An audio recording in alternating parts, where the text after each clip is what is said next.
बिस्मिल्लाहिर्रहमानिर्रहीम। अस्सलाम वालेकुम नाज़रीन। आज MCQs टेस्ट का ये 5वां टेस्ट है और इसमें आज हम इंग्लिश का टेस्ट सॉल्व करेंगे। इसी तरह ये 50 क्वेश्चंस हैं और आप ये क्वेश्चन साथ साथ अपनी नोटबुक्स पे करते जाएं और आखिर में फिर मैं आपके साथ शेयर करूंगा कि इसके करेक्ट आंसर्स क्या है। तो क्वेश्चन नंबर 1 है, ये सिनोनिम्स हैं और पहले 10 क्वेश्चन जो हैं ये सिनोनिम्स पे हैं और आपने इनमें से जो बेस्ट सूटेड सिनोनिम है वो आपने इसमें टिक करना है। तो लेट्स सी क्वेश्चन नंबर 1। इसका पहला सिनोनिम है एरोगेंट। वर्ड है एरोगेंट और इसमें से आपने चॉइस जो है आपके पास या ऑप्शंस हैं वो है कंसीटेड, हम्बल, प्रोग्रेसिव या इसमें से कोई भी नहीं। तो इसका क्वेश्चन नंबर 1 का करेक्ट आंसर है ए, कंसीटेड। एरोगेंट का सिनोनिम है कंसीटेड। क्वेश्चन 2 है सिनोनिम ऑफ अलर्ट। ऑप्शन है इंटेलिजेंट, एनर्जेटिक, वॉचफुल या इसमें से कोई भी नहीं। तो अलर्ट का सिनोनिम है answer C, that is watchful. Alert का सिनोनिम है वॉचफुल। तो क्वेश्चन 2 का करेक्ट आंसर इज ऑप्शन सी।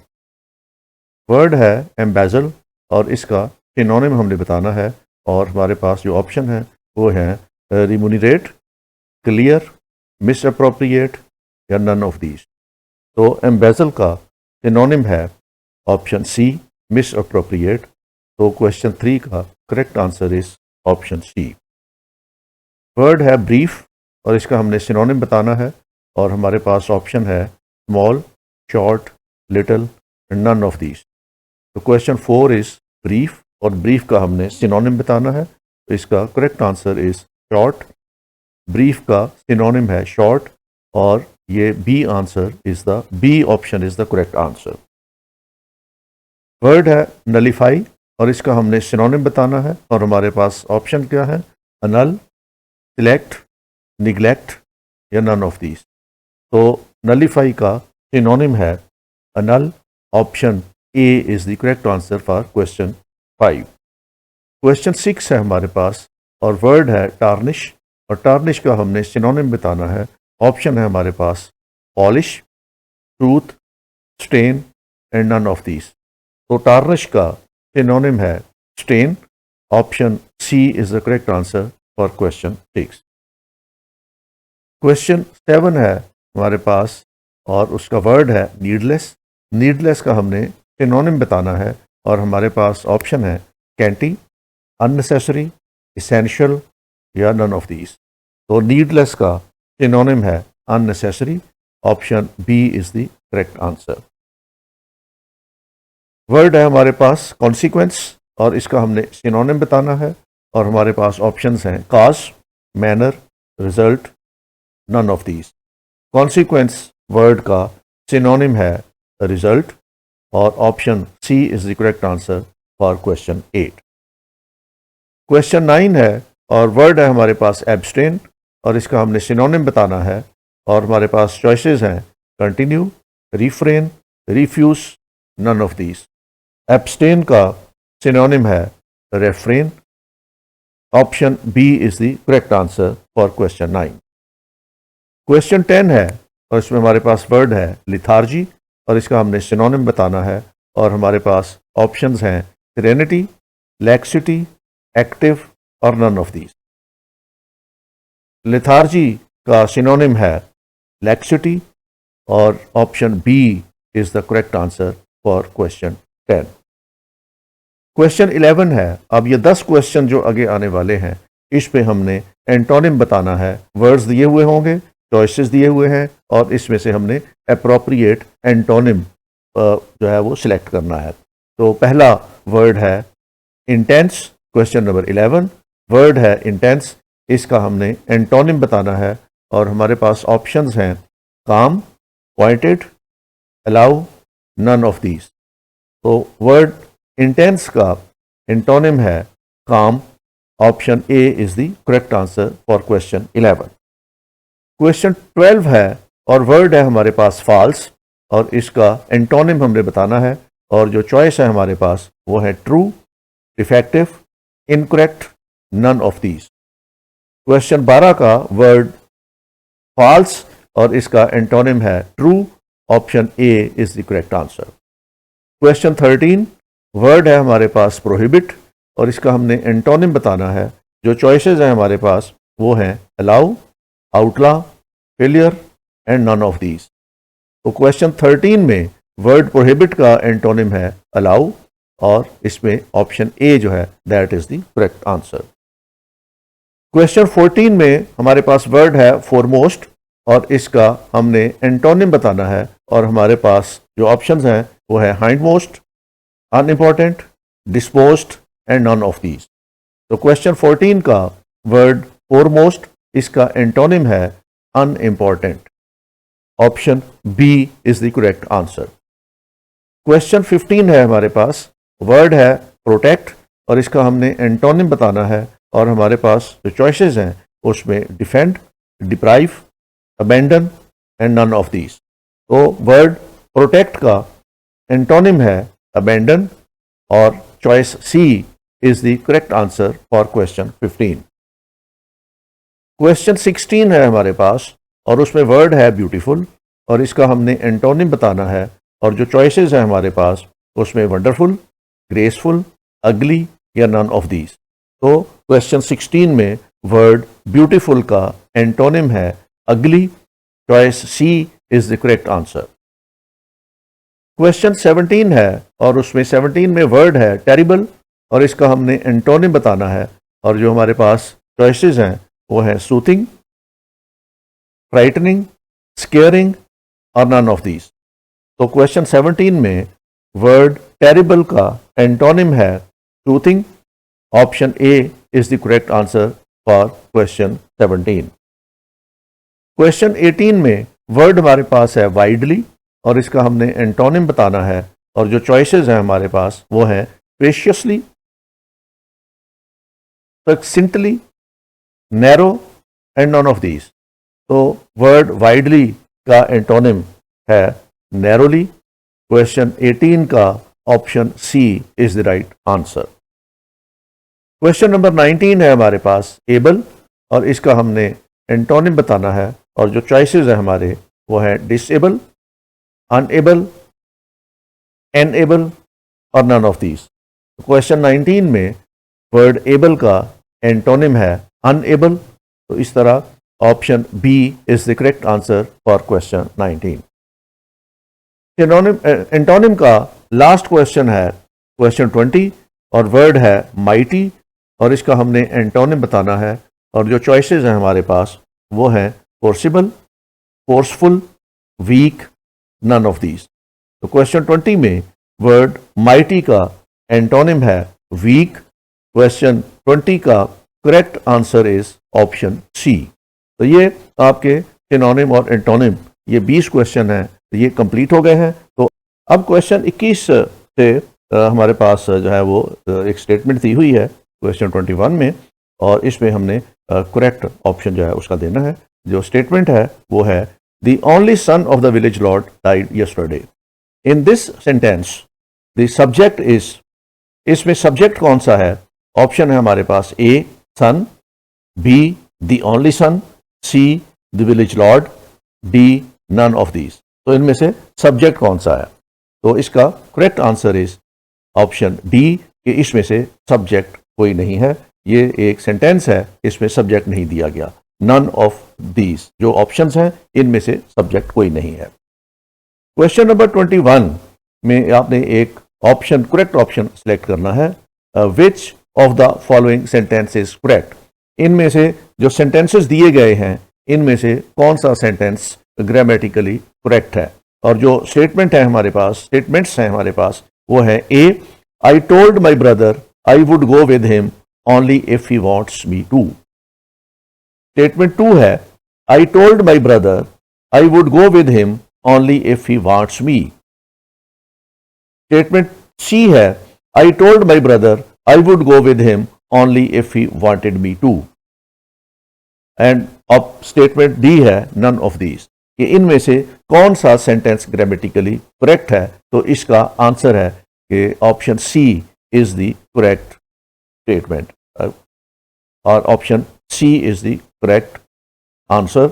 यह है I told my brother I would go with him only if he wanted me to. Question number 23 है select the correct option which of the following sentence is incorrect. और जो options दिए हुए हैं हमारे पास वो हैं A I was given a red colour tie by one of my friends, B a red colour tie was given to me by one of my friends, C one of my friend gave me a red colour tie, D none of this. तो इसमें which of the following sentence is incorrect, इसमें से incorrect sentence कौन सा है? तो option is C one of my friend gave me a red colour tie. Question number 24 है select the correct option which of the following sentence is incorrect. Although it rained a lot they enjoyed themselves. Option B is it rained a lot but they enjoyed themselves. Option C is despite of the rain they enjoyed themselves. And option D is none of these. इनमें से incorrect sentence कौन सा है? The option is C despite the rain they enjoyed themselves.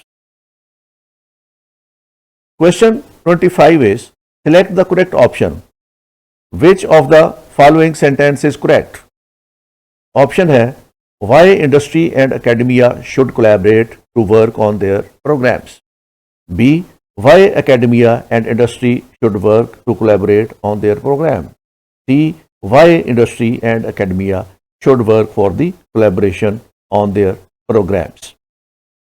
D none of these. तो इसमें से correct statement कौन सी है? तो option is D none of these. अब आगे जो क्वेश्चंस हैं 26 ऑनवर्ड 5 क्वेश्चन वो आपने इस पैराग्राफ में से क्वेश्चन किए गए हैं वो आपने उनके जवाब देने हैं। तो उससे पहले सवाल पढ़ने से पहले हम इस पैराग्राफ को एक बार पढ़ लेते हैं। Read the paragraph and answer the questions that follow. And paragraph is if you want to be a writer you must learn to develop your own point of view. All good writers make us see things in a different light. You may be writing about the same things as your classmates, but your presentation must reflect your personality and individuality. There are so many interesting subjects you can write about in different forms, but here we will try to attempt writing short stories. There is a good market for the following types: the humorous stories, the adventurous stories, the domestic stories, the mysteries and stories related to animals and strange experiences. Don't worry if your story turns out to be short. Some of the best stories are quite short. Be very careful about the climax or end of the story. It must be what the reader fears, desires, expects, or best of all, doesn't expect. So, get down to it. Think of a plot, make points on how the story will progress and pen it down. ये हमने paragraph दिया हुआ है, ये हमने paragraph पढ़ लिया। अब इस पे जो क्वेश्चंस दिए हुए हैं, question number 26, the most important thing but being a writer is that you must have a pen and paper. B you must have a degree in writing. C you must have a painful heart. D you must learn to develop your own point of view. तो इसमें जो paragraph के अंदर जो दिया गया है इसका आंसर वो हमने बताना है कि वो कौन सा है। तो इसमें क्वेश्चन नंबर 26 का राइट ऑप्शन है D you must learn to develop your own point of view. Question number 27 है the narrator advises the reader to write in order to. Options हैं earn a livelihood, B make him famous among his people, C show his intelligence to others, D encourage him to become a writer. तो paragraph में से अगर इसका जवाब हमें ढूंढना है तो वो है option D encourage him to become a writer. Question number 27 का correct answer is option D. Question number 28 है most of the people like to read horror stories, social stories, love stories or humorous and adventurous stories. तो जो paragraph में information दी गई है उसके मुताबिक हमने इसका जवाब देना है और answer is Option D, humorous and adventurous stories. Most of the people like to read humorous and adventurous stories. So question number 28 का right answer is option D. Question number 29. A successful writer's presentation must reflect A, his personality and individuality, B, his handwriting, C, his showy nature, D, his superiority to others. तो paragraph के अंदर जो information दी गई है उसके मुताबिक question number 29 का correct answer is option A, his personality and individuality. तो क्वेश्चन नंबर 29 का correct answer is option A. Question 30 है, the phrase pen it down here means. तो लास्ट लाइन में उसने ये फ्रेज इस्तेमाल की है पेन इट डाउन. तो इसका मतलब क्या है? तो ऑप्शन उसने दिए हुए हैं वो है to write, B to writ, C to throw the pen, D to throw it down. तो जो क्वेश्चन उसमें आखिरी लाइन में फ्रेज दिया गया है पेन इट डाउन, इसका मीनिंग है to write. Pen it down means to write. तो क्वेश्चन नंबर 30 का करेक्ट ऑप्शन जो है that is option A. Question number 31 में ये 5 क्वेश्चन उसने लगातार दिए हैं. तो उसने पेयर ऑफ वर्ड्स दिए हुए हैं और उसने पूछा हुआ है कि इसमें जो वर्ड्स हैं इनमें से कौन से वर्ड्स जो हैं वो इस सेंटेंस में यूज होंगे. तो select the pair that best completes the sentence. तो पहला क्वेश्चन है question 31. The availability of oxygen is an essential dash for animal life while carbon dioxide is equally dash for plant life. अब ये 2 fill in the blanks हमने करनी है और options हमारे पास जो उसने दिए हुए हैं, option A is choice and optional, option B is duplication, option B is duplication and selective, option C is luxury and harmful and option D is none of these. तो क्वेश्चन नंबर 31 का correct pair है इसमें कि इसमें से कोई pair भी exactly यहां पे सूट नहीं करता. तो option D is the right answer for question 31. Question 32 है, set the pair that best completes the sentence. Bachelor's reputation as dash novelist encouraged hopes that his political thriller would offer more dash characterization than are usually found in the genre. अब इस statement में, इस sentence में जो हमने pair देखना है, most suited pair जो है, उसके ऑप्शंस क्या है? Option A is a serious and subtle, option B is a prolific and accurate, option C is a maturing and sweeping, option D is none of these. तो इसमें जो best suited pair है that is a serious and subtle. Question number 32 का correct answer is a serious and subtle. Question number 33 है, select the pair that best completes the sentence. The repeated breakdown of negotiations only dash the view that the two sides were not truly committed to the goal of dash a military confrontation. तो इसमें जो options हमें दिए गए हैं उसमें option A is established और escalating, option B reinforced and averting, option C undermined and avoiding, option D is none of those.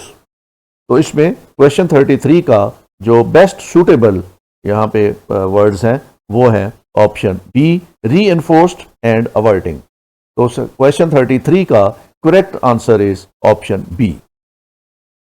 Question 33 है, select the pair that best completes the sentence. To the dash of those who in bygone years tiptoed their way past Poinsettia place for fear of causing leaves to fall, breeders have developed more dash versions of the flower. तो option जो हमारे पास दिए हुए हैं वो है A dismay and fragrant, relief and durable, surprise and alluring और नन ऑफ दोज. इसका correct answer is option B relief and durable. Question 34 का correct answer is option B. Question 35 है, select the pair that best complete the sentence.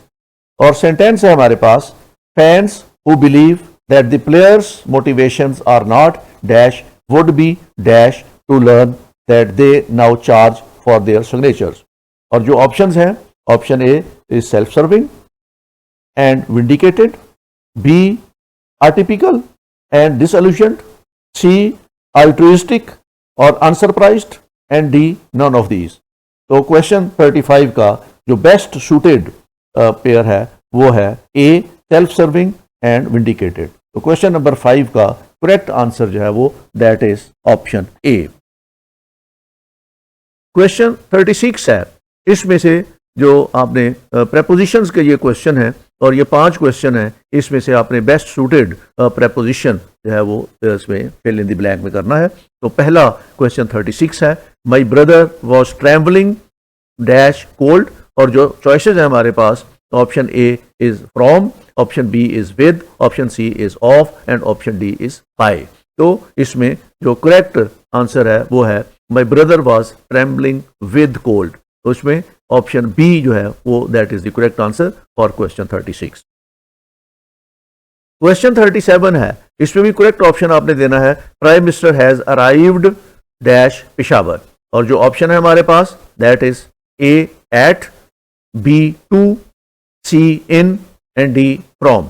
Prime minister has arrived dash Peshawar, तो इसमें से जो best suited option है हमारे पास वो है prime minister has arrived in Peshawar. तो अगर आपने प्रेपोजिशन अराइव्ड एट लिखना है तो वो हम उस वक्त करते हैं जब हम किसी नतीजे पे पहुंचे, किसी कंक्लूजन पे पहुंचे, तो उसमें अराइव्ड एट आता है। अगर किसी सिटी का हो तो वो अराइव्ड इन होता है। तो prime minister has arrived in Peshawar. Question number 36 का correct answer is option C. Question 38 is we congratulate you dash your achievement, और इसमें जो ऑप्शन है हमारे पास उसमें A for, B to, C on, D at. तो इसमें जो करेक्ट प्रेपोजिशन का यूज है इस सेंटेंस में 38 में वो है we congratulate you on your achievement. Congratulate on. तो क्वेश्चन 38 का करेक्ट आंसर इज ऑप्शन सी।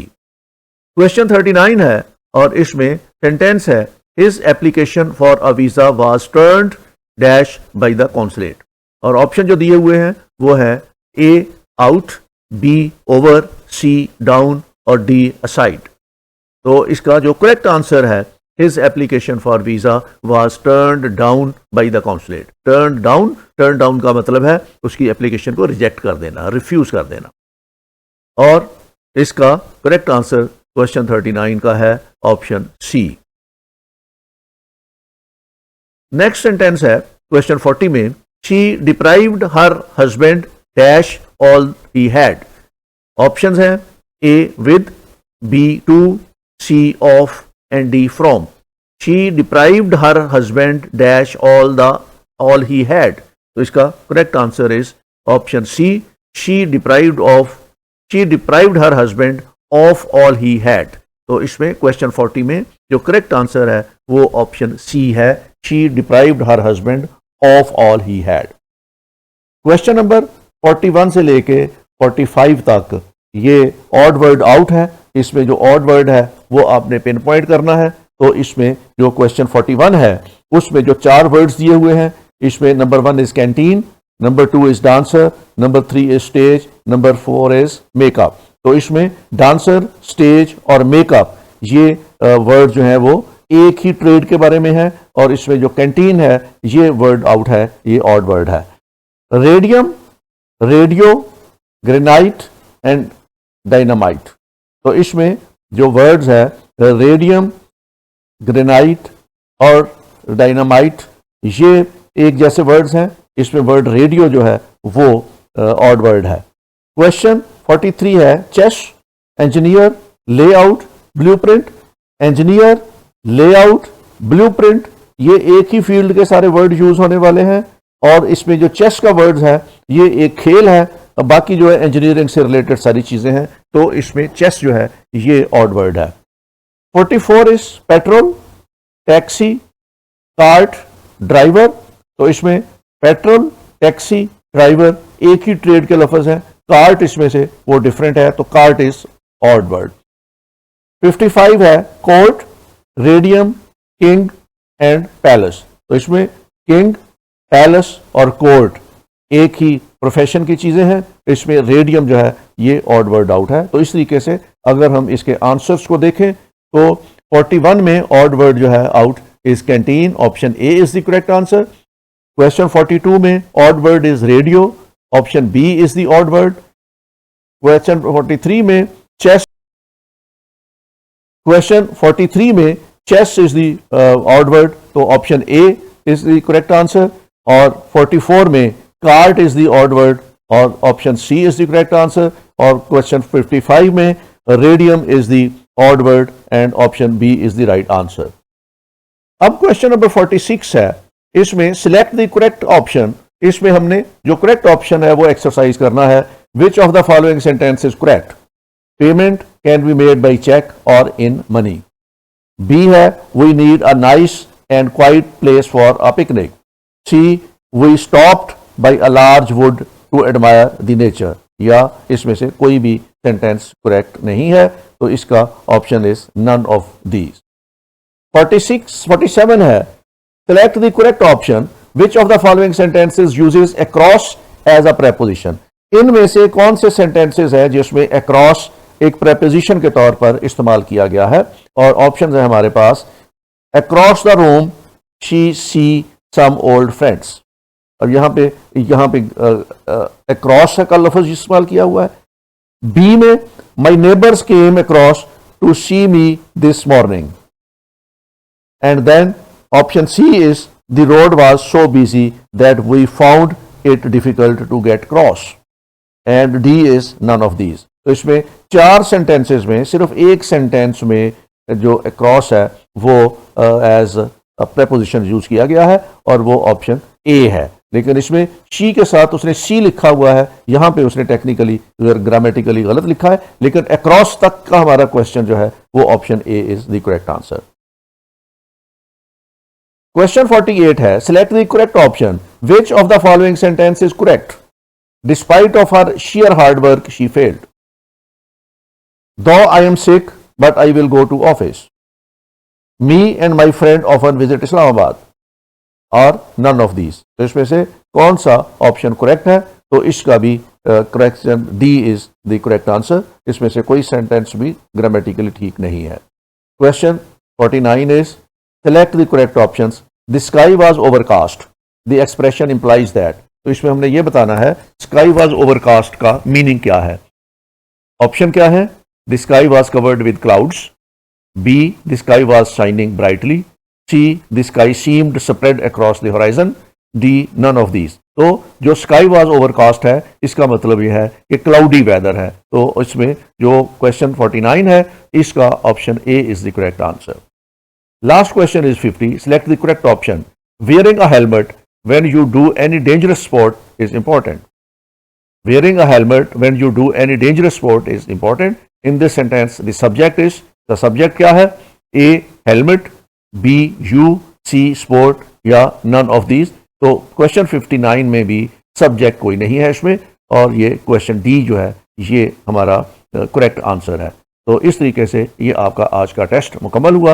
अब इसको आपने इवेल्युएट करना है, उसके लिए मैंने एक की अलहदा से बनाई हुई है। ये की आपके सामने है, इसका स्क्रीनशॉट ले लें और स्क्रीनशॉट लेके आपने जो एक्सरसाइज साथ की है उसके साथ कंपेयर करें कि आपके कितने क्वेश्चन ठीक हुए हैं। ये एक आसान टेस्ट था और इस टेस्ट में आपके 45 के करीब नंबर लाजमी तौर पर आने चाहिए। तो ये था आज का आपका टेस्ट। अगले टेस्ट में हम इंशाअल्लाह 2 टेस्ट अभी आपके इसमें बाकी हैं, एक उर्दू का और एक मैथमेटिक्स का। तो अगले 2 दिनों में ये 2 टेस्ट भी अपलोड हो जाएंगे। तो उस वक्त तक के लिए टेक केयर, थैंक यू, खुदा हाफिज़।